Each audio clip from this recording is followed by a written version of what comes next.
Assalamualaikum warahmatullahi wabarakatuh. Hai, jumpa lagi dan saya Suharni, guru bahasa Inggris di Manbiau, Kabupaten Bolo, Sulawesi Tengah. Baik, kali ini saya akan kembali mempresentasikan hasil diklat online Samisanov 1 minggu 1 inovasi yang ke-28 dengan tema pembelajaran kolaboratif menggunakan fitur Google. Dibimbing langsung oleh foundernya yakni Bapak Aris Eka Prasetya. Pelatihan ini berlangsung dari tanggal 6 hingga 13 Juni 2021. Baik Bapak Ibu sekalian, sebelum lanjut ke presentasi mengenai mendesain pembelajaran kolaboratif menggunakan fitur Google yang kali ini menggunakan Google Document dan Google Slide, terlebih dahulu saya menjelaskan sedikit mengenai apa itu pembelajaran kolaboratif. Baik, pembelajaran kolaboratif itu merupakan sebuah proses di mana peserta didik pada berbagai tingkat kemampuan atau kinerja itu bekerja sama dalam kelompok kecil menuju tujuan bersama. Nah, ini adalah teori pembelajaran dengan pendekatan yang berpusat pada peserta didik yang berasal dari teori pembelajaran sosial serta perspektif sosio-konstruktivis tentang pembelajaran. Jadi, sangat relevan dengan harapan yang termuat dalam kurikulum 2013. Baik Bapak Ibu sekalian, langsung saja biar tidak penasaran kita masuk ke pembahasan tentang bagaimana itu mendesain pembelajaran kolaboratif dengan menggunakan fitur Google. Kali ini kita menggunakan Google Document dan Google Slide. Baik, pada tampilan kali ini merupakan tampilan dari Google Document yang berbentuk yang ada tabelnya. Oke, yang ini adalah judul dari materi pembelajaran yang saya buat di Google Document dengan tema Self Introduction, merupakan materi kelas 10 tingkat SMA MA di semester 1. Nah, di sini tercantum petunjuk serta tujuan pembelajaran, juga tercantum gambar dan ada materi umumnya, ada bagan yang merupakan petunjuk tentang arah pembelajaran kali ini.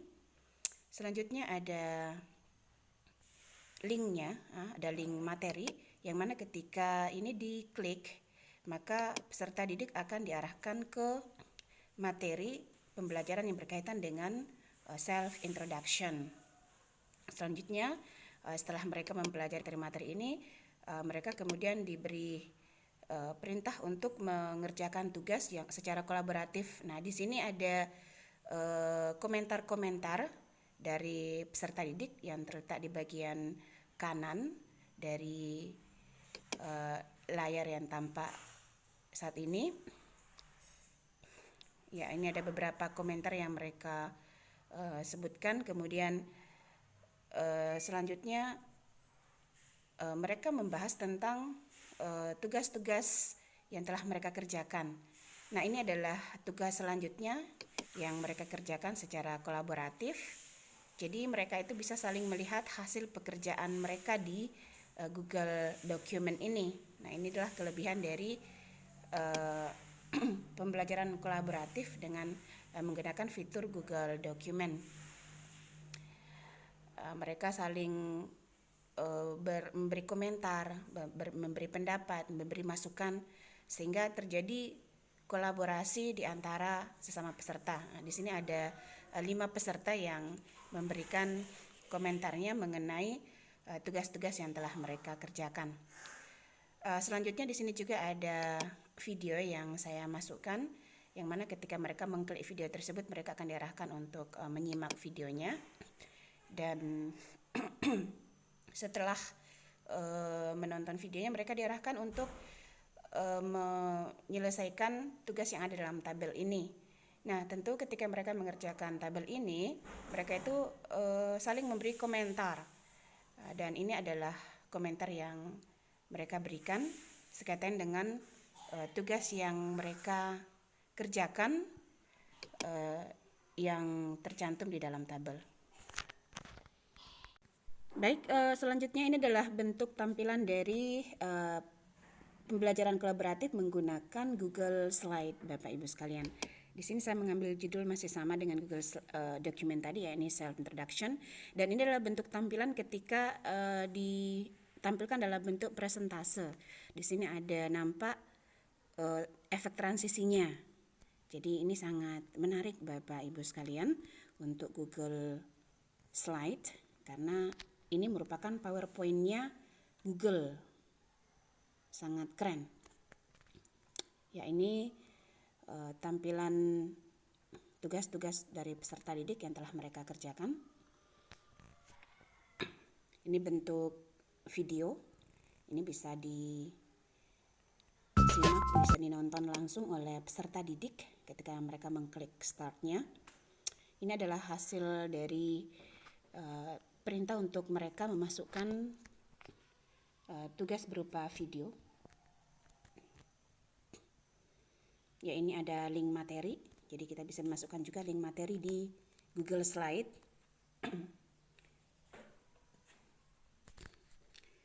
Ya, jadi ini adalah bentuk tampilan dari presentasi Google Slide. Oke, kita kembali ke bentuk awal dari Google Slide. Di bagian sini adalah judul. Nah, di bagian dari judul sini saja peserta didik itu sudah bisa memberikan komentarnya tentang gimana sih judul dari materi tersebut, apakah menarik atau menantang atau membuat mereka penasaran dan lain sebagainya. Kemudian di bagian sini adalah merupakan instruction atau petunjuk dari pembelajaran tersebut. Di sini mereka bisa memberikan komentar lagi, apakah sudah memahami instruksi tersebut atau belum. Oke, di sini ada 5 peserta didik yang memberikan komentarnya dengan menggunakan 5 akun tentunya. Selanjutnya ini ada teaching material berupa gambar, yang mana peserta didik akan mengomentari gambar tersebut. Di sini ada komentar-komentar mereka. Berikutnya ini adalah materi umum, kemudian ada shape yang merupakan arah pembelajaran, bagan ya, dari arah pembelajaran, dan lagi-lagi peserta didik itu bisa saling berkolaborasi di sini untuk memberikan pendapat mereka tentang materi ini seperti apa, apakah mereka sudah memahami atau ada yang mereka tidak pahami. Oke, selanjutnya ini adalah bagian soal tugas yang mereka akan kerjakan secara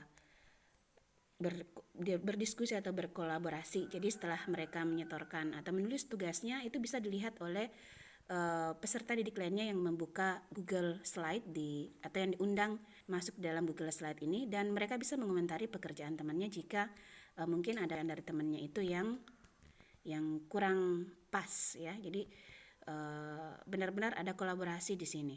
Nah, kita bisa melihat yang memberi komentar itu di bagian sudut kiri sini. Ketika kita mengklik maka akan tampak siapa saja yang memberikan komentar. Selanjutnya ini adalah video pembelajaran, yang mana ketika mereka mengklik mereka akan bisa menonton video tersebut, dan setelah menonton video tersebut mereka diarahkan untuk mengerjakan tugas ini.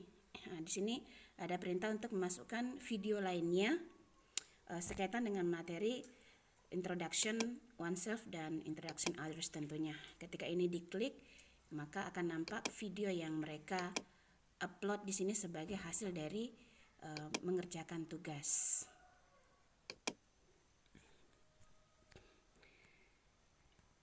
Baik, jadi kolaborasi peserta didik di sini sangat nampak, dan kita bisa sebelaku guru bisa menilai siapa saja di antara mereka itu yang aktif berkolaborasi di sini.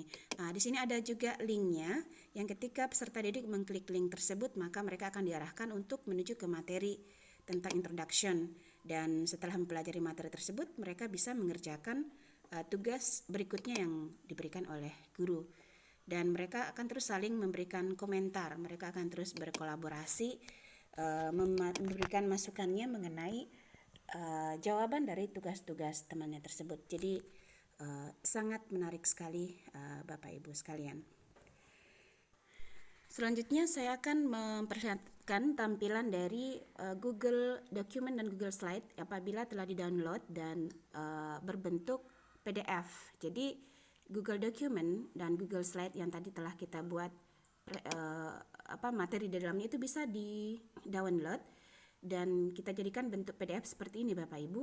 Untuk selanjutnya kita jadikan sebagai bahan laporan pembelajaran, ya, pembelajaran kolaboratif tentunya, dan kita bisa perlihatkan sebagai bukti bahwa kita telah mengerjakan pembelajaran tersebut kepada Bapak Ibu pengawas yang memeriksa atau yang mensupervisi kita nantinya. Dan ini adalah bentuk tampilan dari PDF-nya Google Slide. Ya, ini materinya. Oke, jadi yang tadi saya jelaskan dalam bentuk Google Slide itu bisa di-download Bapak Ibu. Dan downloadnya itu bisa berbentuk PDF seperti ini, bisa di print out dan dijadikan sebagai laporan untuk ditunjukkan kepada Bapak Ibu pengawas bahwa ini adalah hasil pembelajaran kolaboratif kita dengan menggunakan fitur Google Document dan Google Slide.